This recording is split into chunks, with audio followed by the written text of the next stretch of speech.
Good morning student, जय श्री कृष्णा। चलिए मित्रों, हमारा जो टॉपिक आज 7वीं क्लास का पहला अध्याय हजारों वर्षों में हुए परिवर्तनों की पड़ताल पूरा होने जा रहा है। इसमें हमने पढ़ा था कि कई सालों से जो सफर था भारतीय इतिहास का, उसमें बहुत सारे परिवर्तन आए थे, उनके बारे में हम अलग अलग पढ़ रहे थे। आज हम इसमें पढ़ेंगे पुराने और नए धर्म कि भारत के अंदर पुराना धर्म किस प्रकार का था और नया धर्म कौन कौन से आए थे, उनके बारे में हम लोग पढ़ने जा रहे हैं। रेडी काटेगा पुराने और नए धर्म, पुराने और नए धर्म। तो जैसा कि आपको पता ही है, पुराने समय में भारत के अंदर जो सनातन संस्कृति रही थी, हिंदू धर्म था, वो भारतीय धर्म था और सभी जगह संपूर्ण भारत के अंदर इस धर्म को माना जाता था। और सबसे जो प्राचीन इसका स्वरूप था, उसमें अधिकतर प्रकृति की पूजा होती थी। किसी प्रकार के बाह्य आडंबर नहीं थे, ढोंग नहीं था, दिखावा नहीं था। फिर धीरे धीरे हमारे धर्म के अंदर कुछ ऐसे आडंबर आ गए जिनके कारण भारतीय उपमहाद्वीप के अंदर नए धर्मों का प्रादुर्भाव हुआ था, जैसे बौद्ध धर्म और जैन धर्म।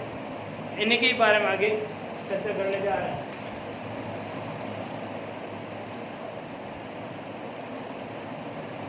प्राचीन भारत में हिंदू धर्म था। कौन सा धर्म था मित्रों? हिंदू धर्म। शुरू में प्रकृति पूजा होती थी। अब हम इसमें ये जानेंगे कि जो हमारे इस चैप्टर के हिसाब से जो कालक्रम है 700 से 1750 के समय, उसमें कौन कौन से बदलाव आए थे। 700 से 1750 के मध्य हिंदू धर्म में बहुत से परिवर्तन हुए, बहुत से परिवर्तन हुए। नए देवी देवताओं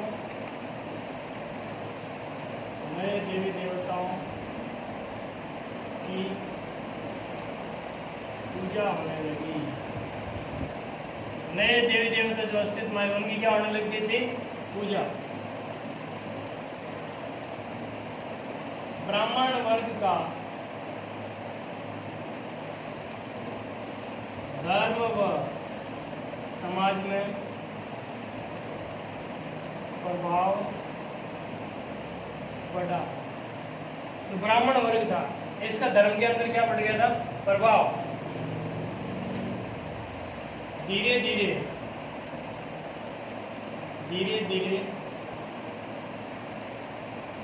हिंदू धर्म में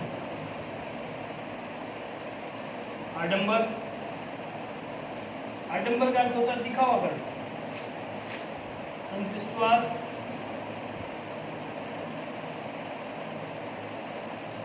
आदि बढ़ने लगे। धीरे धीरे हिंदू धर्म के अंदर भी आडंबर बढ़ने लगे, बाह्य दिखावा और अंधविश्वास बढ़ने लगा। इसी समय, कौन सा समय? 700 के बाद की बात कर रहे हैं मित्रों। हिंदू धर्म के अंदर आडंबर बढ़ रहे थे, अंधविश्वास था वो बढ़ रहा था, भेदभाव और कर्मकांड लगातार बढ़ते जा रहे थे। उस समय ये इतना कुछ बढ़ रहा था तो आम आदमी के लिए भक्ति करना संभव नहीं था, क्योंकि कई ऐसे नियम कायदे बना दिए कि अगर आपको धर्म की पालना करनी है, बड़े बड़े यज्ञ करवाने पड़ेंगे। तो जो गरीब लोग थे उनके लिए अब धर्म के अंदर जो आदर्श थे या जो आस्थाएं थी, उनको पूरी करना संभव नहीं हो रहा था। इसी समय भारत में भक्ति आंदोलन का उदय हुआ। तो दक्षिणी भारत के अंदर किसका उदय होता है? भक्ति आंदोलन, जहाँ पर अलवार और नयनार संतों द्वारा लोगों को ईश्वर की आराधना करने के लिए सरल भक्ति मार्ग बताया गया था। उस आंदोलन का नाम क्या हो गया था? भक्ति आंदोलन। जिसमें सरल तरीके से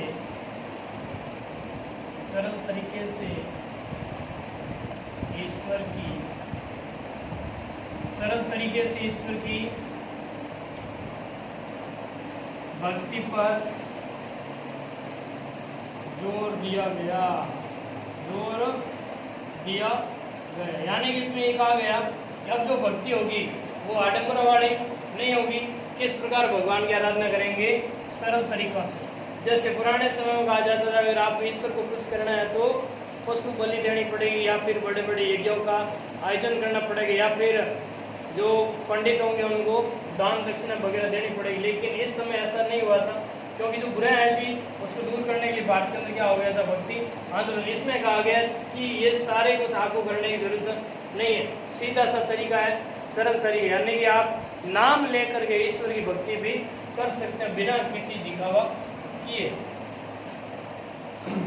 अब बाद में क्या होता है? 7वीं सदी के बाद व्यापारियों के साथ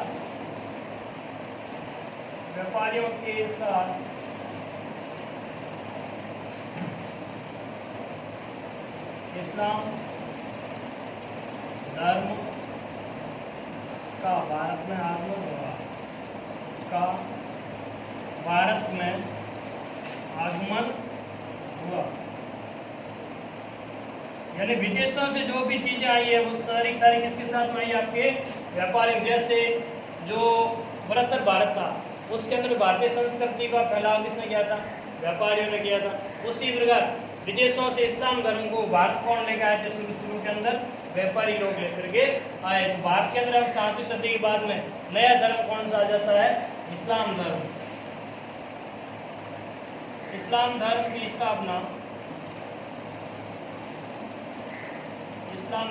स्थापना पैगंबर मोहम्मद ने की। किसने की थी? पैगंबर मोहम्मद। और इस्लाम धर्म का पवित्र ग्रंथ कौन सा है मित्रों? कुरान। कौन सा है? कुरान।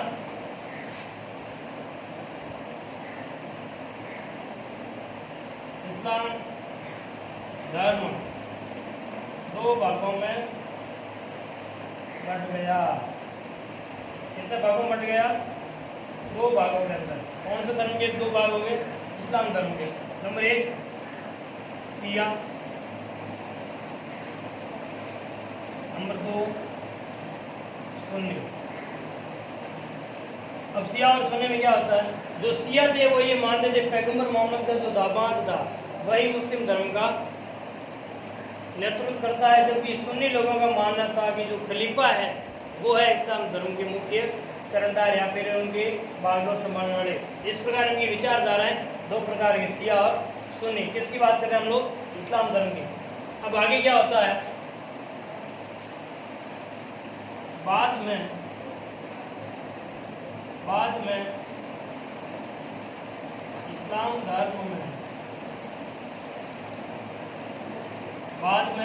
इस्लाम धर्म में सूफीवाद का उदय हुआ। बाद में इस्लाम में और क्या आ गया था? सूफीवाद। जिस प्रकार हिंदू धर्म के अंदर बुरे आए उस समय कौन आए थे? भक्ति आंदोलन आया। उसी प्रकार मुस्लिम धर्म के अंदर जो बुराई आई थी, इस्लाम में जो बुराई आई थी, उनको दूर करने के लिए कौन सा आ गया? नया सूफीवाद। इसमें सूफी संत थे, इन्होंने भी मुसलमानों को भक्ति करने के लिए सरल तरीके बताए थे। तो प्राचीन धर्म और नए धर्म में क्या परिवर्तन हुआ था? पुराने समय में हिंदू धर्म के अंदर प्रकृति की पूजा होती थी, जबकि बाद में इसके अंदर आडंबर और अंधविश्वास आ गए थे। नए देवी देवताओं की पूजा होने लगी थी। समाज और धर्म के मामले में ब्राह्मणों का हस्तक्षेप लगातार बढ़ रहा था। इसी समय जो धार्मिक बुराई है उनको दूर करने के लिए दक्षिण भारत के अंदर एक नवीन आंदोलन खड़ा हुआ था जिसका नाम था आपका भक्ति आंदोलन। बात करें 7वीं सदी की, उसके बाद में जब व्यापारियों के साथ भारत के अंदर कौन सा नया धर्म आ गया था? इस्लाम धर्म आया मित्रों। और इस्लाम धर्म का अगर पवित्र ग्रंथ पूछा जाए तो आपका उत्तर होगा कुरान। और इस्लाम धर्म की स्थापना किसने की थी? पैगंबर मोहम्मद ने। जब मुस्लिम धर्म के अंदर भी बुराई आई उनको दूर करने के लिए कौन सा मत आया था? सूफी मत, जिसमें है सूफी संत। उदाहरण के लिए अजमेर के ख्वाजा मोइनुद्दीन चिश्ती, निजामुद्दीन औलिया, बख्तियार काकी, इस प्रकार के जो सूफी संत जिन्होंने इस्लाम के अंदर आई बुराई को दूर करके लोगों को नए भक्ति मार्ग बताने का प्रयास किया था। अब बात करें ब्रिटिश इंडिया के समय, तो ब्रिटिश भारत का मतलब क्या है? वह भारत जिस भारत के ऊपर शासन किसका था? ब्रिटिश लोगों का। बोले तो अंग्रेजों का शासन था। ब्रिटिश भारत में ईसाई धर्म का आगमन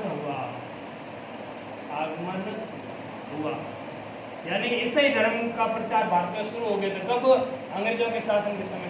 ईसाई धर्म की स्थापना की थी ईसा मसीह द्वारा। अब इसमें हमने ये भी जाना था ईसा मसीह के जन्म से जो पहले घटना है उनको बोला जाता है ईसा पूर्व, वही ईसा मसीह, उनके द्वारा ईसाई धर्म की स्थापना की गई थी। और इसी धर्म का पवित्र ग्रंथ अगर पूछा जाए तो आपका उत्तर होगा बाइबिल। कौन सा होगा? बाइबिल। इस प्रकार मित्रों ये भारत के अंदर पुराने और नए धर्मों के बारे में इतनी जानकारी हमने प्राप्त की। अब आगे बढ़ते हैं इतिहास के कालखंड। इतिहास के कालखंड, जो इतिहास है उसको कितने भागों में बांटा गया है? अध्ययन की सुविधा के लिए इतिहासकारों ने इतिहास को अलग अलग भागों में बांट दिया ताकि उनको पढ़ने में किसी प्रकार की कोई असुविधा नहीं हो। माना कि आपके पास एक बहुत बड़ी पुस्तक है लेकिन पढ़ने का मन नहीं हो रहा है, क्योंकि जब भी आप उस किताब को देखते हो तो किताब आपको बहुत ही बड़ी लगती है। अब आपके अंदर मन में एक आइडिया आया, आपने उस किताब को छोटे छोटे 5 टुकड़ों में विभाजित कर दिया, फिर टारगेट बना दिया कि इस पहले वाले भाग को इतने टाइम में पढ़ूंगा, फिर एक सप्ताह में अगले को पढ़ा जाएगा। इस प्रकार आपने अलग अलग भागों में बांट दिया ताकि पढ़ने में भी आसानी हुई और संभालने में भी आसानी हुई थी। उसी प्रकार इतिहास को भी सुविधाजनक बनाने के लिए, अध्ययन को आसान बनाने के लिए इतिहासकारों ने इसको कालखंड में विभाजित किया था। 18वीं सदी में ब्रिटिश इतिहासकारों द्वारा, 18वीं सदी में भारत का शासन किसका था? ब्रिटेन का था। इतिहासकार भी कहाँ के होंगे? ब्रिटेन के। ब्रिटिश इतिहासकारों द्वारा भारतीय इतिहास को 3 भागों में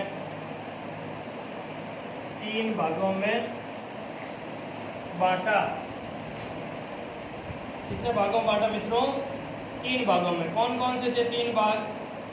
नंबर 1 था हिंदू काल, नंबर 2 मुस्लिम काल, नंबर 3 ब्रिटिश काल, बोले तो ईसाई काल। तो जो ब्रिटेन के इतिहासकार थे जैसे जेम्स मिल था, इस प्रकार इतिहासकारों ने इसको कितने भागों में बांट दिए? 3। हिंदू काल का मतलब है वह समय जब भारत के अंदर शासन कौन से राजाओं का? हिंदू राजाओं का। वह समय जब भारत के अंदर मुस्लिम शासन था उसको दे दिया मुस्लिम काल। वह समय जब भारत में ब्रिटिश शासन काल था तो इसको क्या बना दिया? ब्रिटिश काल। मित्रों ये कालखंड विभाजन तो किया था लेकिन करने का तरीका सही नहीं था, क्योंकि पुराने समय में भी और मुस्लिम काल में भी भारत के अंदर अनेक धर्म थे और अनेक अन्य धर्मों को मानने वाले राजा भी शासन कर रहे थे। जब ब्रिटिश काल था उसी समय भी भारत के अंदर बहुत सारे छोटे छोटे क्षेत्रीय राज्य थे। इसका मतलब है कि इन्होंने जो भारतीय विविधता थी उसको ध्यान में नहीं रखा था। इन इतिहासकारों का यह तरीका सही नहीं था, क्योंकि यह विभाजन, जो कालखंड में विभाजन हुआ था, धर्म के आधार पर किया गया, धर्म के आधार पर किया गया, जो कि अनुचित था। इसमें भारत की विविधता की उपेक्षा की गई। क्या की गई मित्रों? उपेक्षा की गई।